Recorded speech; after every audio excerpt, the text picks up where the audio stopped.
Welcome! In front of me I have Garmin Epix Pro Gen 2 and I'm gonna show you how to enable and how to disable the Do Not Disturb mode on this watch.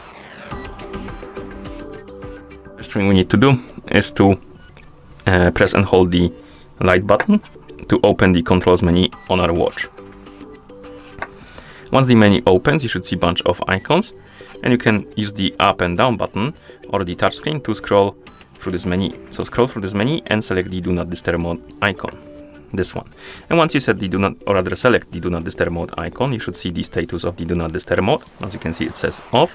And if you want to switch it to on, you need to either press the start button or tap on the icon, and the status will switch to on and the icon will change the color, which indicates that the mode is enabled. And then you can press the back button to go back to watch face.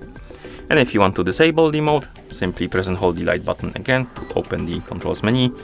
Select the Do Not Disturb mode icon. Once you select it, press the start button or tap on the screen, or rather on the icon, to disable it. As you can see, the status is off now. And then you can press the back button to go back to watch face. And that's how you enable and how you disable the Do Not Disturb mode on this watch. Thank you for watching. If you found this video helpful, please consider subscribing to our channel and leaving a like on the video.